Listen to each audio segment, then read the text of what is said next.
I'll give you a little bonus tip here. What do you do if you're on the other end of the coin here? If you're the one that is either interested in somebody or you're the one that's not interested in somebody. If you're in a situation and you're interested in the other person, you want to let them know that. Again, you want to practice communicating.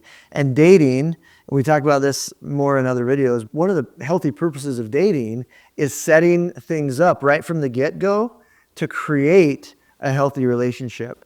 And so, again, in that assessment phase, if you're into somebody, you need to find out if they're into you. Right? If you think they have the things that you want in a relationship and a partner, you need to find out if they see the same things in you. And so you want to be open. Again, you don't want to be begging, but you want to be open about your interest and finding out. And again, he might be cringing a little bit there, but you got to remember your goal isn't to convince somebody to love you, isn't to convince yourself to love somebody. Your goal is to find somebody who you want and somebody who wants you.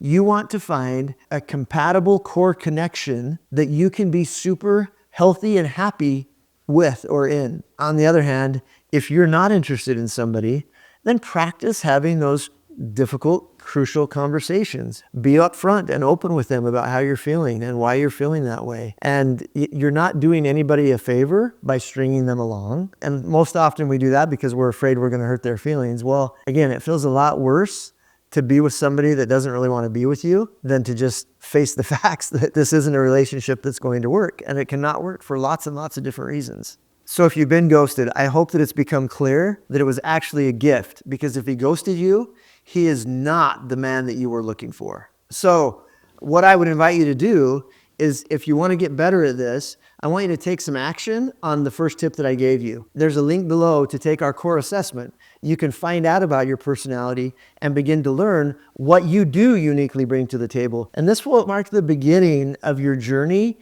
into really recognizing the value that you uniquely bring to relationships.